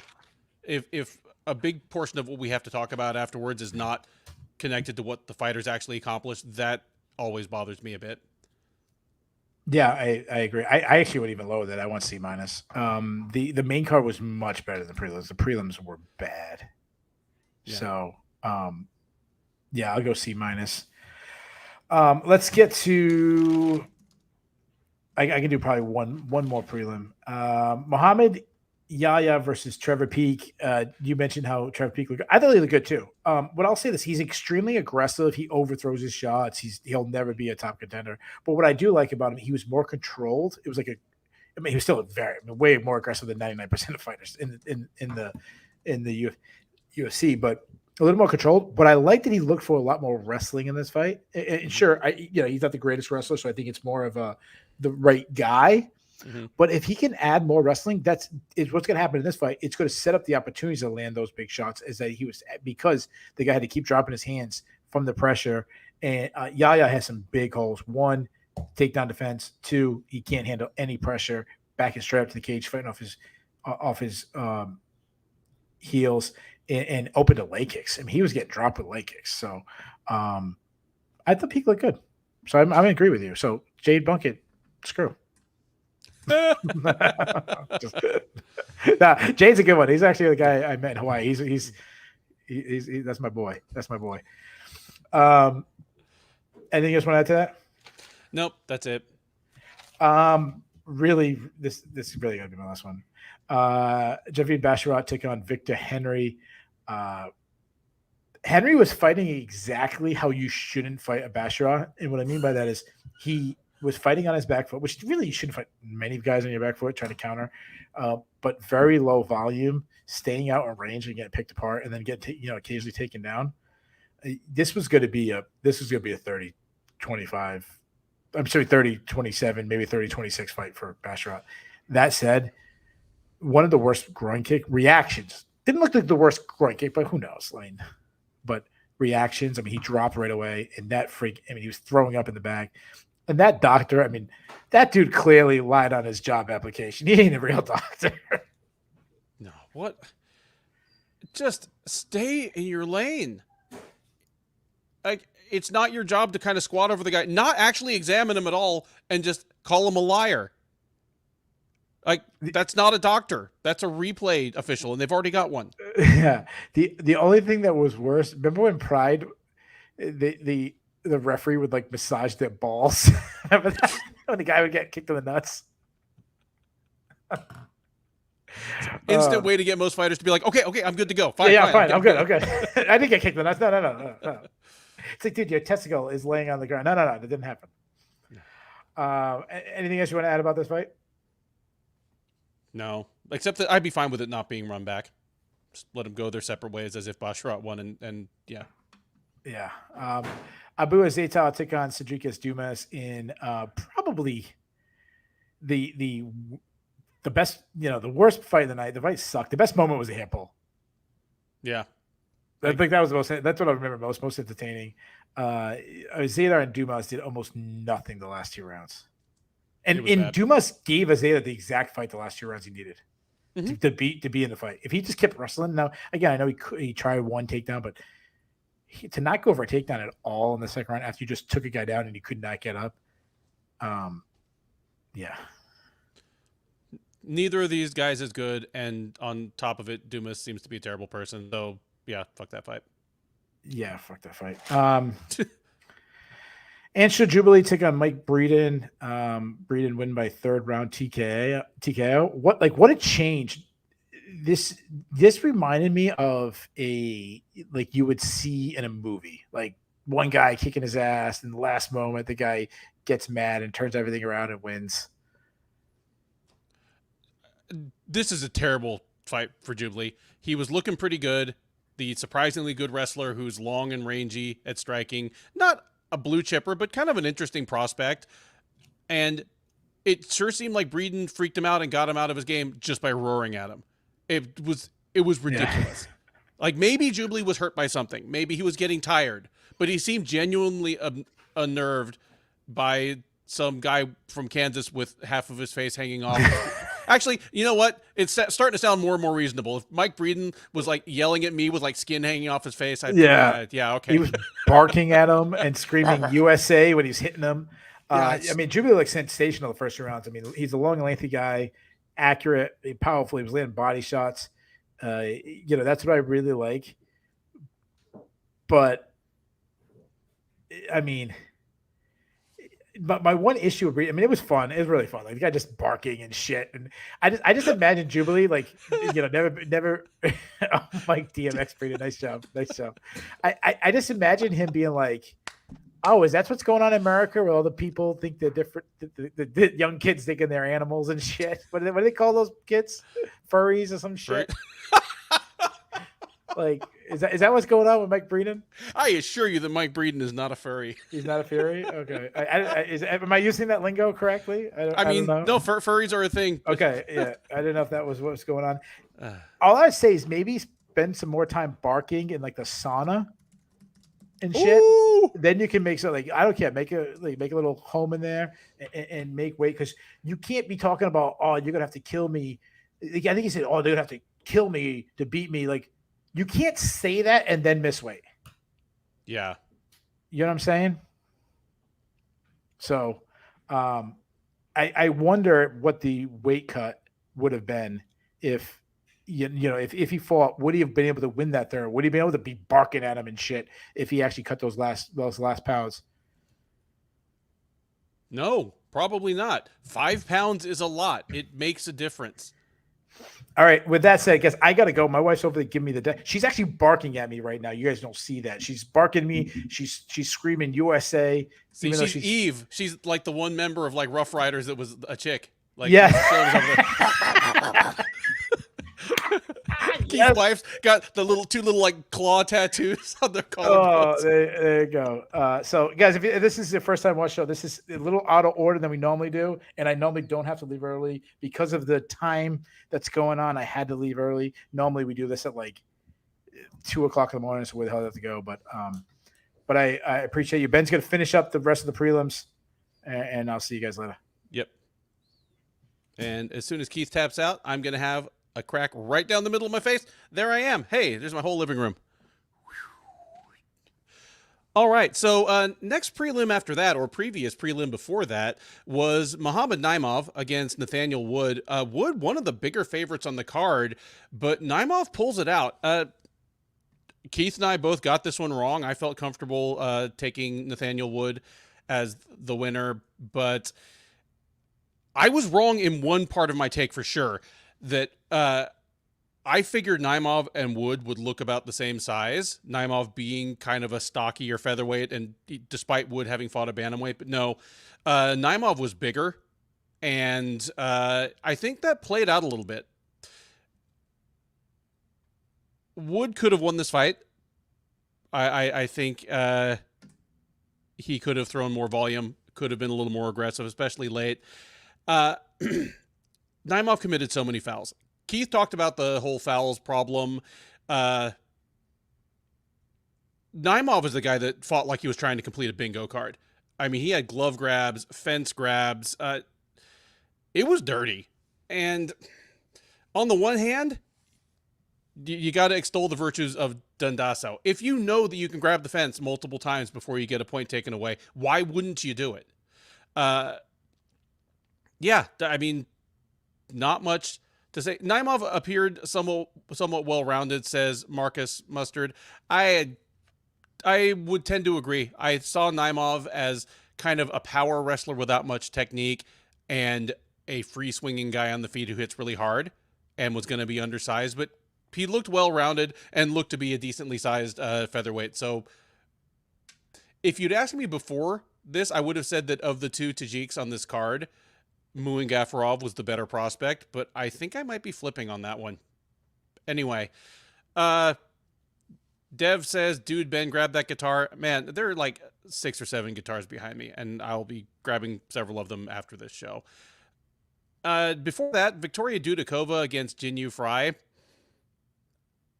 Dudikova wins, unanimous decision, misses weight, was already way bigger than Fry. This was kind of a dull fight. Most Jinyu Fry fights are win or lose. It's concerning that Dudikova's best, her best skills lie in grappling for sure, but she was out-wrestled by Fry, who's extremely undersized, and Fry more than held her own on the ground for long portions of the fight. It's not as though Dudikova blew her away, and Jinyu Fry is 2-5 in the UFC. If you are a serious prospect, you make weight and you trash Jinyu Fry. She didn't do either of them, so I don't think she made either Keith's or my Bears list, but she looked about as poor as any of the winners on the card did. So, I mean, make of that what you will. She did not win like a minus 400 favorite or whatever she was. Yeah, and Dudikova, one of 2 fighters on the prelims that with obvious staph infection going on. All I got to say about that is free Paulo Costa. Jay Stamps, not optimistic about Dudikova's future in the division.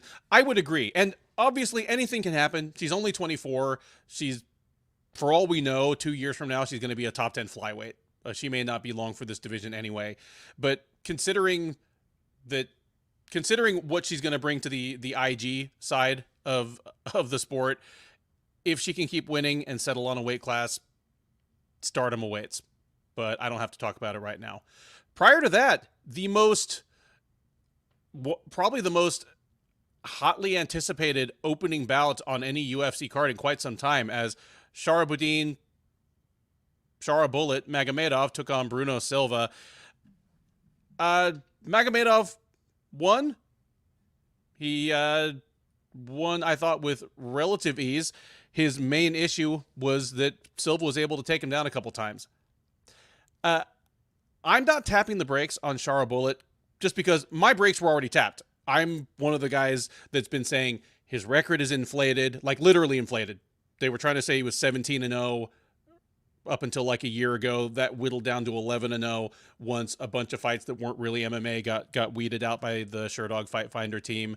But even so, he's not the next Khamzat Chimaev or Shavkat Rakhmonov. If anything, he is middleweight Zabit Magomedsharipov, a long, lanky guy for the division with fluid, creative striking and better wrestling than you would expect, but not Chimaev dominant wrestling. Magomedov, he's going to be fun for as long as he sticks around, but Silva took him down a couple times, and Silva's wrestling is good but not great. He has the good wrestling of a guy who's big and strong and pretty quick and willing to wrestle, but it's not like he has much technique. He doesn't chain takedowns. He just shoots and finishes with power if he's able to. Bobby Boucher says he thinks Magomedov can go pretty far at middleweight. I agree, just because, one, middleweight is shallow, and two, middleweight is particularly shallow when it comes to fighters that can punish his vulnerabilities in the wrestling. I mean, we are talking about a division where Alex Pereira managed to slalom his way all the way to the title, despite being a kickboxer with a half dozen pro fights. If Magomedov was fighting at 135, 145, 170, it'd be a non-starter. Like, you can't even make the top 15 unless you've got outstanding defensive wrestling. But 185, he could go a long ways. And there's every chance he'll continue to improve there. He's, I think, 30, so he's not like he's young prospect age, but he's pretty young in terms of fight experience. I mean, this was just, I think, his 11th or 12th fight. So I could definitely see him being a top 15 guy, because really all he'd have to do is win 2 more fights. But remain to be seen how he'll do once he does get up against the few guys in the top 10 who are able to wrestle and take him down and keep him there. That's it. That's all 13 fights from UFC 294, Makhachev versus Volkanovski 2. I've been your co-host, Ben Duffy, your host for about the last 10 minutes here. Thank you from Keith as well as me for listening, for participating.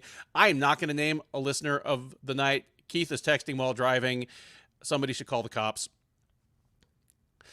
But again, thank you for listening. We will be back on Monday. Or no, there's no fights next weekend.